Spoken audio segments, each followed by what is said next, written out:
اور اسلامی سال کا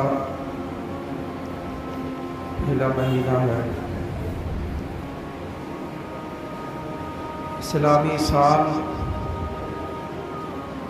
محرم الحرام سے شروع ہوتا ہے اور ذی الحجہ پر ختم ہوتا ہے۔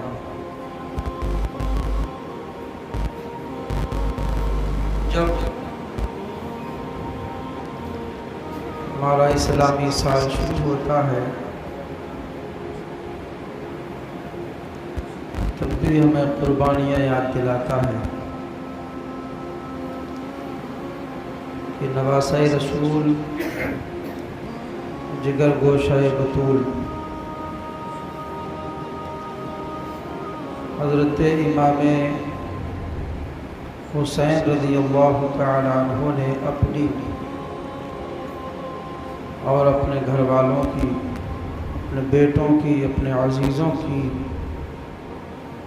قربانیاں اس دین کے لیے میدان کربلا میں فرمائی۔ اپنی جان کی قربانی دی، اپنی اولاد کی قربانی دی، اپنے وطن کی قربانی دی، اور جب سال کا اختتام ہوتا ہے تب بھی جو مالک نصاب ہیں ان کو قربانی کرنے کا حکم دیتا ہے۔ تو ہمارے سال کی جو ابتدا ہے وہ بھی قربانی ہے، اور ہمارے سال کی جو انتہا ہے، اختتام ہوتا ہے، سال جب ختم ہوتا ہے تب بھی قربانی یاد دلاتا ہے۔ ہماری ابتدا بھی قربانی ہے اور انتہا بھی قربانی ہے۔ مسلمان اللہ تبارک و تعالیٰ کا سپاہی ہے جس کا کام جان و مال کو اللہ رب العزت کی بارگاہ میں قربان کرنے کا ہوا کرتا۔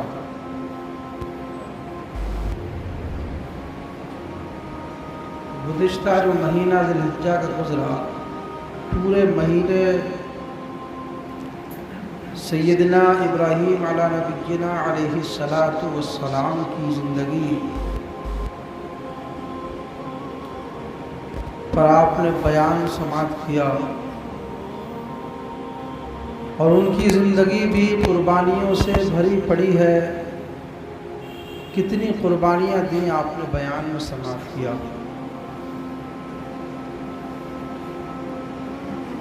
بلکہ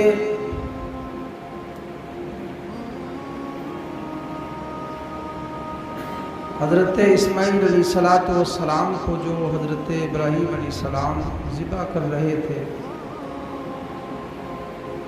اور اسماعیل علیہ السلام کو اللہ نے بچا لیا تھا، اور اس کے بدلے میں جنت سے دمبا آیا تھا فدیہ کے طور پر۔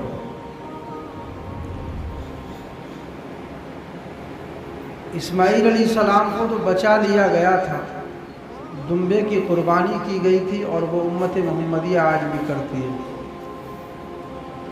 لیکن اگر اس قربانی کی تکمیل آپ کو دیکھنا ہے، اس قربانی کو پورا ہوتا آپ کو دیکھنا ہے، تو کربلا کی سرزمین پر دیکھ لیجئے، اس قربانی کی تکمیل ہوتی ہوئی نظر آئے گی۔ یہاں پر کربلا میں دمبے ذبح نہیں کیے گئے، بکرے ذبح نہیں کیے گئے، جانور ذبح نہیں کیے گئے، بلکہ یہاں پر لال ذبح کیے گئے، یہاں پر بیٹے ذبح کیے گئے، یہاں پر بھتیجے ذبح کیے گئے، یہاں پر بھانجے ذبح کیے گئے۔ آپ دیکھیں تو اس قربانی کی تکمیل میدان کربلا میں ہوتی ہے۔ نواسۂ رسول نے اپنی زندگی اس دین کے لیے قربان کر دی۔ آپ کی جب ولادت ہوئی تو اس سے قبل حضور کی چچی جن کا نام ام الفضل تھا آقا کی بارگاہ میں حاضر ہوئی اور عرض کرنے لگی یا رسول اللہ میں نے خواب دیکھا ہے، وہ خواب بڑا بھیانک خواب ہے۔ آقا نے ارشاد فرمایا ذرا اپنا خواب بیان کرو۔ عرض کرنے لگی یا رسول اللہ میں نے خواب دیکھا ہے کہ آپ کے جسم مبارک سے گوشت کا ایک ٹکڑا میری گود میں آیا۔ آقا نے ارشاد فرمایا چچی جان یہ خواب مبارک ہے، یہ خواب بہت اچھا خواب ہے۔ اس کی تعبیر یہ ہے کہ میری بیٹی فاطمہ کی یہاں پر میرا بیٹا پیدا ہوگا، میرا لخت جگر پیدا ہوگا، میرا نواسہ پیدا ہوگا اور اس کو تمہاری گود میں دیا جائے گا۔ اس خواب کے بعد حضرت امام حسین رضی اللہ تعالیٰ عنہ کی ولادت ہوتی ہے۔ مصطفیٰ علیہ رحمت نے حضرت حسین کو گود میں لے کر کے کانوں میں اذان کہی اور آقا نے ارشاد فرمایا حسین یہ تمہارے نانا مصطفیٰ علیہ السلام کی آواز ہے، اس آواز کی لاج رکھنا۔ عرض کرنے لگے امام حسین نے نگاہوں میں نگاہیں ڈال کر کے جواب دیا تھا اے نانا جان آواز اگر نانا کی ہے تو کان بھی حسین کا ہے۔ آذان آپ نے میرے کانوں میں کہی ہے لیکن وقت پڑا تو میں میدان کربلا میں خون سے وضو کر کے نماز ادا کر کے دکھا دوں گا۔ اے نانا جان اگر وقت پڑا ہو تو آپ کے دین کی خاطر میدان کربلا میں اپنی اور اپنے بیٹوں کی قربانیاں دے کر کے دکھا دوں گا۔ اے نانا جان آواز تو آپ کی ہے لیکن حسین کا کان ہے، اگر وقت پڑا تو میں نوکے نیزہ پر چڑھ کر کے قرآن کو سنا دوں گا۔ حضرت امام حسین رضی اللہ تعالیٰ عنہ کی ولادت تو ہو گئی، آپ نے پرورش کی، پرورش پر میں جانا نہیں چاہتا اس لیے اتنا وقت نہیں ہوتا ہے، صرف محبت بتانا چاہتا ہوں آپ کیسی محبت فرماتے تھے اپنے نواسوں سے، حضرت علی سے، حضرت فاطمہ سے۔ آقا اللہ کی بارگاہ میں دعا کرتے ہیں پروردگار یہ میری اہل بیت ہے میں ان سے محبت فرماتا ہوں، پروردگار تو بھی ان سے محبت فرما۔ اہل بیت میں حضور، حضرت علی، حضرت فاطمہ، حضرت حسن، حضرت حسین، پنجتن پاک۔ دعا فرمائی مولا میں ان سے محبت کرتا ہوں تو بھی ان سے محبت فرما، اور یہیں پر بس نہیں کیا بلکہ آگے آقا دعا فرماتے ہیں پروردگار جو ان سے محبت کرے تو ان سے بھی محبت فرما۔ حضور فرماتے میں محبت کرتا ہوں ان سے، اے اللہ تو بھی ان سے محبت فرما، اور جو ان سے محبت کرے پروردگار تو ان سے بھی محبت فرما۔ سنیوں مبارک ہو ہم حضور سے بھی محبت کرتے ہیں، ہم علی سے بھی محبت کرتے ہیں، حضرت فاطمہ سے بھی محبت کرتے ہیں، حسن سے بھی محبت کرتے ہیں، حسین سے بھی محبت کرتے ہیں، ہم پنجتن پاک سے محبت کرتے ہیں تو ہمارا پروردگار ہم سے محبت فرماتا ہے۔ اور حضور کیسی محبت فرماتے تھے، اللہ کیسی محبت فرماتا۔ آئیے حضور مسجد نبوی میں صحابہ کرام کو نماز پڑھا رہے ہیں. بچہ حسین کھیلتے کھیلتے مدینے کی گلیوں سے گزرتے گزرتے مسجد نبوی میں آ گئے. آقا مصلی امامت پر ہیں. صحابہ کرام مصطفیٰ کی ابتدا میں نماز کو ادا کر رہے ہیں. پیچھے سیدنا صدیق اکبر مقتدی بن کے کھڑے ہیں. حضرت عمر فاروق اعظم مصطفیٰ کی اقتداء کر رہے ہیں. حضرت عثمان غنی مصطفیٰ کی اقتداء کر رہے ہیں. حضرت مولا علی مشکل کشا مصطفیٰ کی اقتداء کر رہے ہیں. دیگر صحابہ کرام آقا کریم علیہ الصلوۃ والسلام کی اقتداء فرما کر رہے ہیں. حضور قیام میں تمام صحابہ قیام میں, حضور رکوع میں تمام صحابہ رکوع میں آ جاتے ہیں, حضور سجدے میں تمام صحابہ سجدے میں آ جاتے ہیں. اللہ الصمد حضرت امام حسین رضی اللہ تعالیٰ عنہ نے دیکھا کہ انداز بڑا اچھا ہے, موقع بڑا اچھا ہے. حضور سجدے میں پہنچے. حضرت امام حسین رضی اللہ تعالیٰ عنہ حضور کی پشت مبارک پر سوار ہو گئے, اور حالت ایسی تھی جس طریقے سے کوئی سوار کسی گھوڑے پر سواری کیا کرتا ہے, کسی گھوڑے پر سوار ہوا کرتا ہے. امام حسین کا انداز وہی تھا. اللہ الصمد آقا کریم علیہ الصلوۃ والسلام نے سجدے سے سر کو اٹھانا چاہا تھا, لیکن حضرت جبریل آ گئے وحی لے کر. یا رسول اللہ, رب کا حکم یہ ہے اگر آپ نے سجدے سے سر اٹھایا تو بچہ حسین آپ کی پشت مبارک سے گر جائے گا, اس کو چوٹ لگ سکتی ہے, اس کو تکلیف ہو سکتی ہے, اور خدا کو حسین کو تکلیف دینا گوارا نہیں ہے. اس لیے یا رسول اللہ, جب تک کہ بچہ حسین اپنی مرضی سے آپ کی پشت انور سے نہ اترے, یا رسول اللہ سجدے سے سر کو نہ اٹھائیے. آقا کریم علیہ الصلوۃ والسلام نے سجدے کی تسبیح کو مکمل کیا. 3 مرتبہ پڑھا, 5 مرتبہ پڑھا, 7 مرتبہ پڑھا, اللہ اکبر 10 مرتبہ پڑھا, 30 مرتبہ پڑھا, 30 مرتبہ پڑھا. وقت گزرتا چلا گیا. حضرت امام حسین ابھی پشت مبارک پر سوار ہے. حضور نے 40 مرتبہ پڑھا, حسین پشت مبارک پر سوار ہے. حضور نے 50 مرتبہ پڑھا, حسین پشت مبارک پر سوار ہے.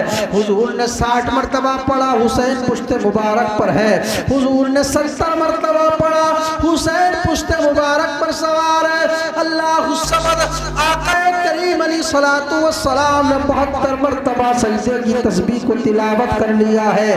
72 مرتبہ حضور نے جب تلاوت کیا تسبیح کو, حسین حضور کی پشت مبارک سے اتر کے آ گئے اور حضور نے نماز کو مکمل فرمایا.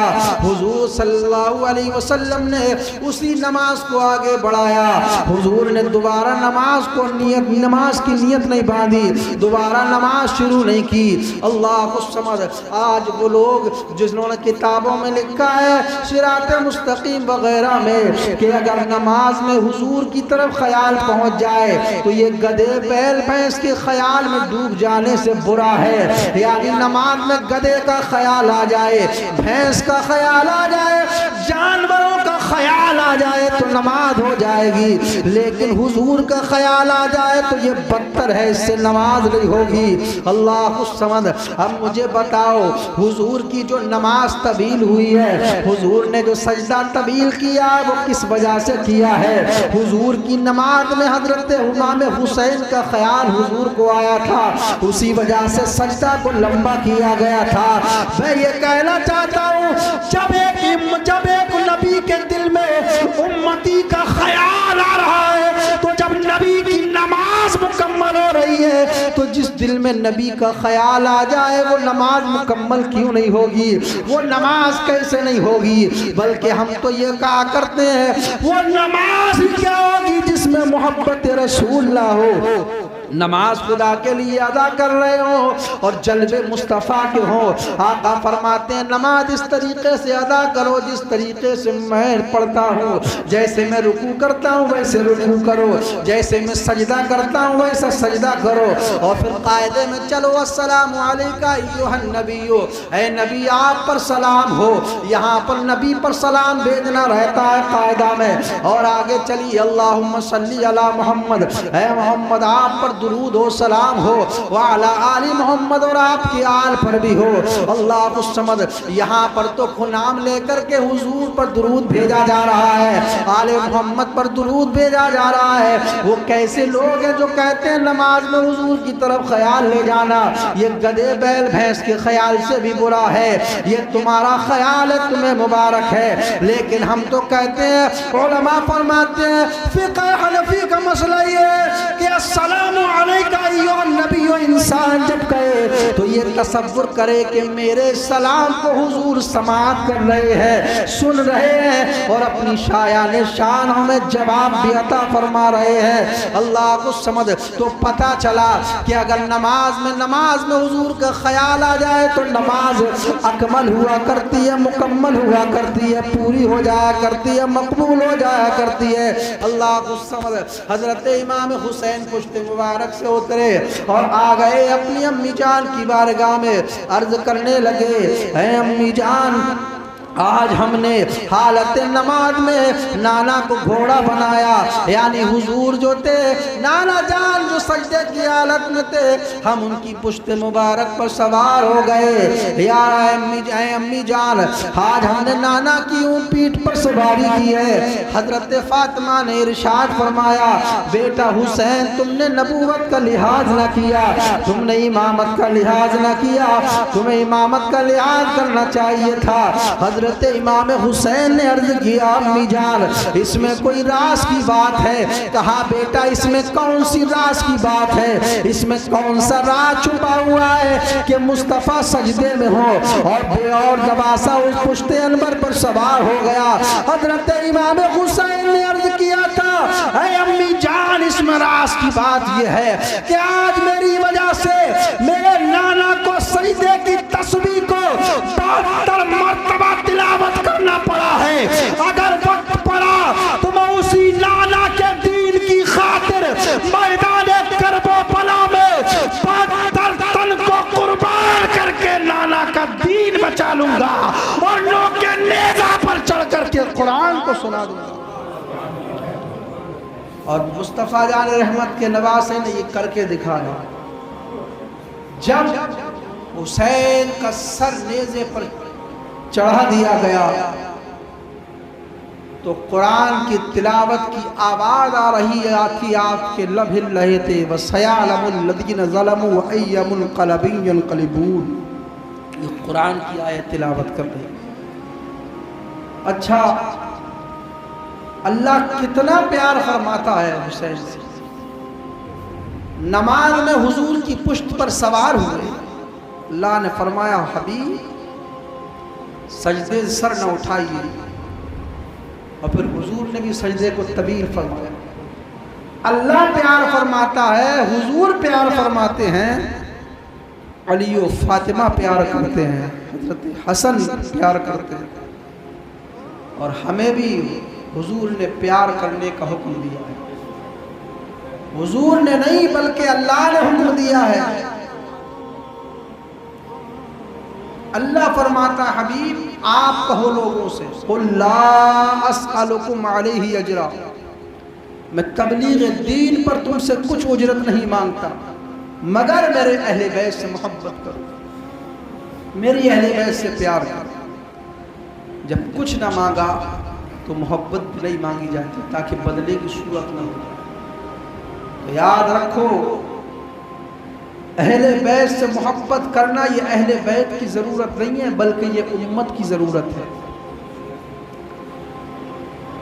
اس لیے امت کی ضرورت ہے کہ امت کے ایمان اور عقیدے کی حفاظت ہوتی ہے اہل بیت سے محبت جب کرتا ہے بندہ. اور اس پر حدیث ہے, حضور نے فرمایا میں تم میں 2 وزنی چیزیں چھوڑ کے جا رہا ہوں.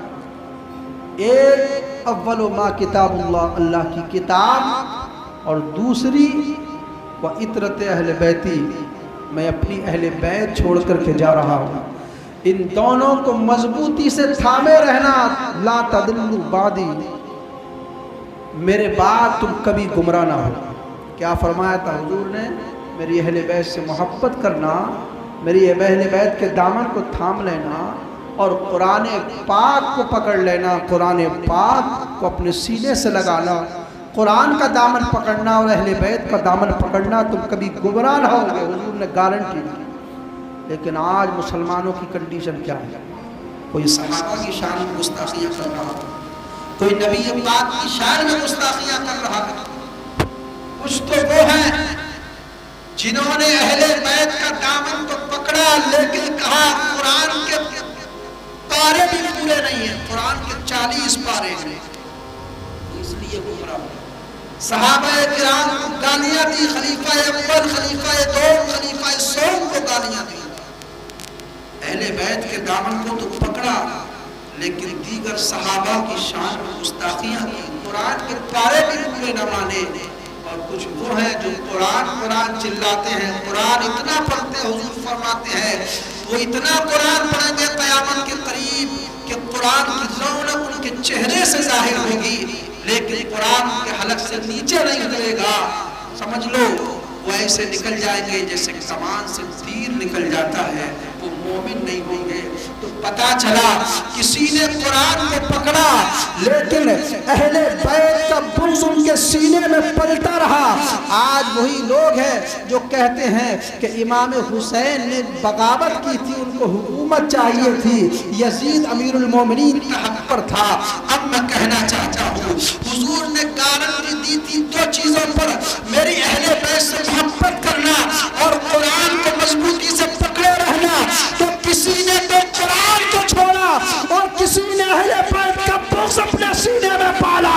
مسلک اعلیٰ حضرت کے ماننے والوں تمہیں مبارک ہو، تمہارے ہاتھ میں ایک میں قرآن ہے، دوسرے میں اہل بیت کا دامن ہے۔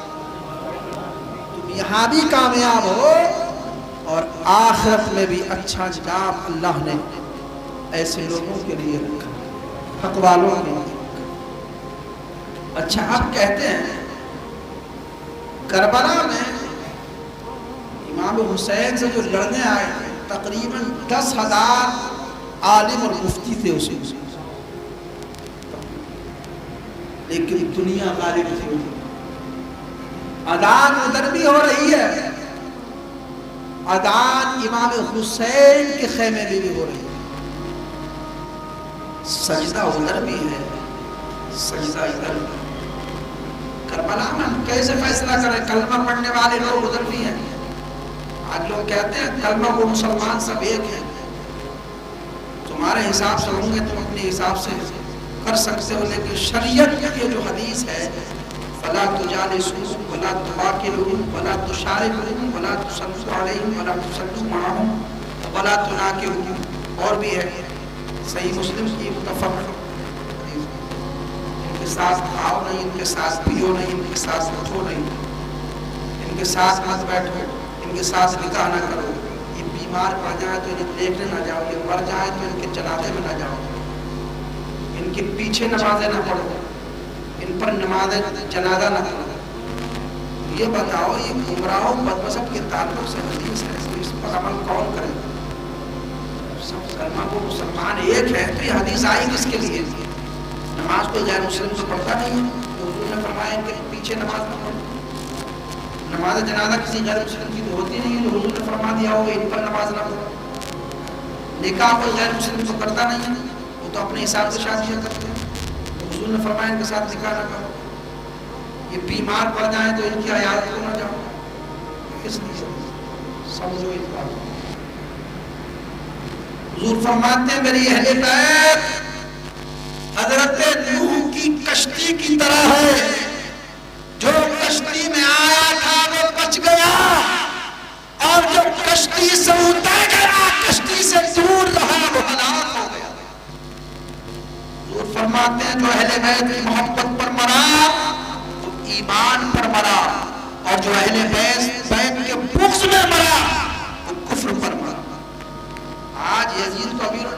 کہنے والے حسین کو باغی کہنے والے لوگ کہتے ہم مسلمان ہیں، ہم سچے پکے مسلمان ہیں، ہم قرآن پر عمل کرنے والے ہیں، ہم حدیث پر عمل کرنے والے ہیں. یہ دھوکہ ہے، دھوکہ.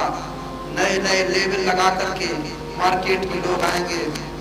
آج دیکھیے آپ مسلمان جماعت کئی فرقوں میں بٹ گئی، فرقے لابیوں میں بٹتے چلے گئے. حضور نے تو ہمیں گارنٹی دی تھی نا کہ تم کبھی گمراہ نہ ہوگے. کتنے فرقے، کتنی لابیاں، کتنی جماعتیں ہوتی چلی جا رہی ہیں. میں یہی کہنا چاہتا ہوں، گارنٹی بس ایک شخص پر دی تھی، اہل بیت کا دامن، اہل بیت سے محبت اور قرآن کا دامن پکڑے رہنا. سنیوں اسی راستے پر چلتے رہنا، اور یہ راستہ مسلک اعلیٰ حضرت نے ہمیں دیا ہے. انشاءاللہ آپ سیدھے جنت میں پہنچ جاؤ گے. مسلک اعلیٰ حضرت کو تھامے رکھو. مسلک اعلیٰ حضرت تمام اولیاء اللہ کی تعظیم کرنے کا حکم دیتا ہے اور اللہ کی عبادت کرنے کا حکم دیتا ہے. یہی مسلک اعلیٰ حضرت ہے. اب کربلا میں خدا ہے کس کے ساتھ؟ یہ تو امیر المومنین بھی مانتے ہیں، سب کچھ مانتے ہیں. کربلا میں خدا ہے کس کے ساتھ؟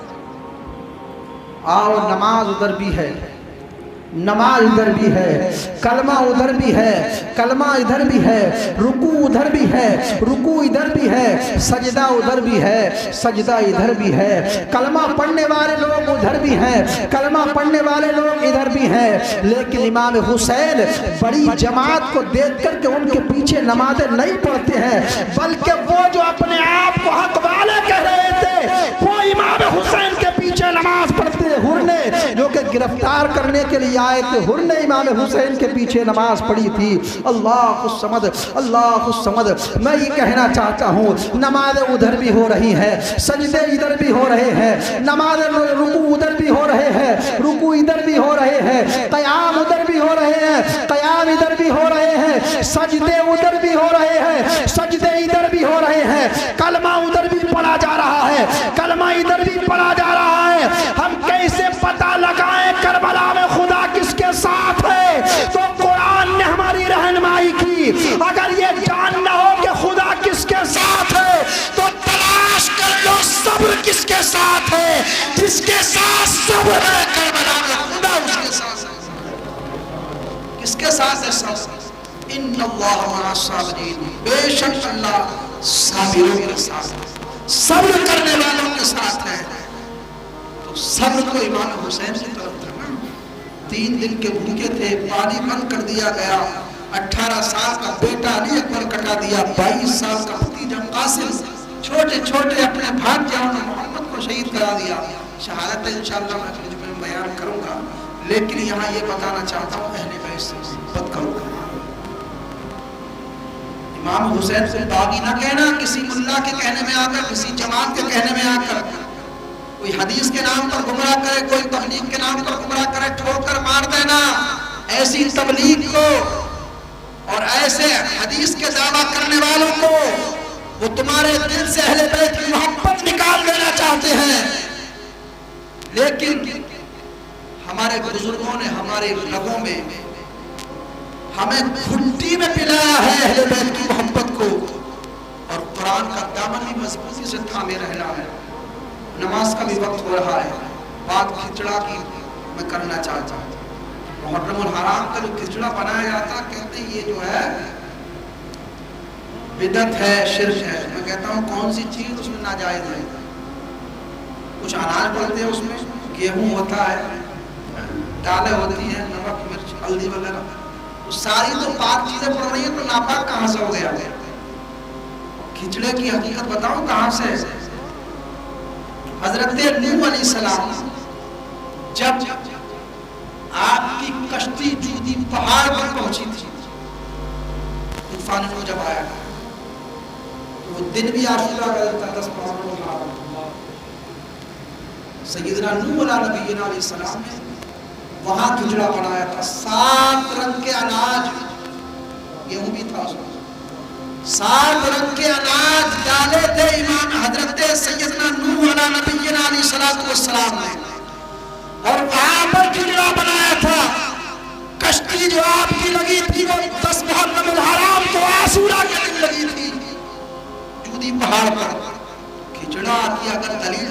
یہاں سے بھی کتنا ثابت ہوتا ہے. 10 محرم الحرام میں حضور نے فرمایا عاشورہ کا دن روزہ رکھو، اس دن انبیاء کرام روزہ رکھتے.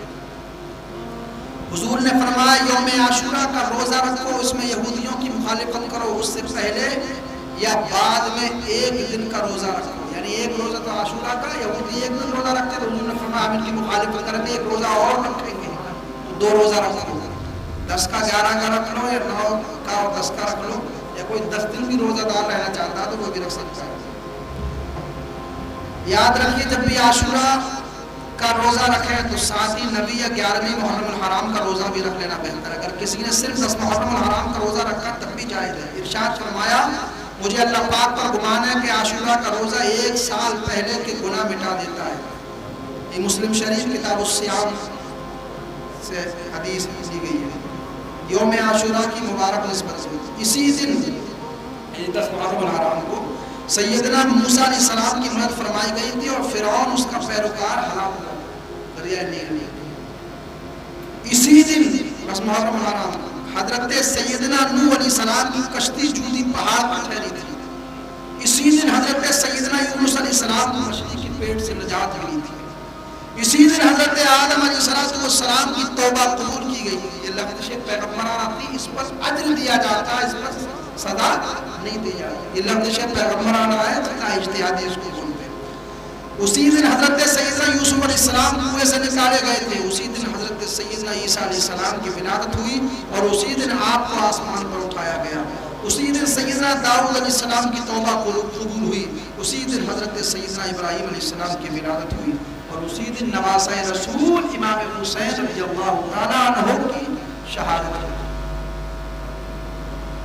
تو کھچڑا بنانا جائز ہے، فاتحہ بھی کھلا سکتے ہیں، لوگوں کو کھلا سکتے ہیں. امام حسین کے نام پر پانی شربت وغیرہ خوب پلائیے، کوئی ناجائز نہیں ہے. ٹھیک ہے، کوئی ناجائز نہیں ہے. بند کرنے والوں نے پوری شدت کے ساتھ بند کرنا چاہا، لیکن منانے والوں نے پوری شدت کے ساتھ منایا اور انشاءاللہ صبح قیامت تک مناتے رہیں گے. ہم سبیل لگا کر کے شربت بانٹ کر کے یہ بتانا چاہتے یزید تو نے امام حسین پر پانی بند کیا تھا، لیکن آج امام حسین کا ماننے والا کسی کو آج کے دن پیاسا نہیں رہنے دے گا، بلکہ ایصال ثواب کرے گا امام حسین کے نام اور سب کو پانی سے سیراب کرے گا اور ایک ایک حسینی کو پانی پلائے گا. اور ایک ایک حسینی کو پانی پلاتے وقت یزید کی ایک ایک موت ہوتی جائے گی. استغفر اللہ ربی من کل ذنب و اتوب الیہ. کلمہ طیبہ پڑھ لیجیے لا الہ الا اللہ.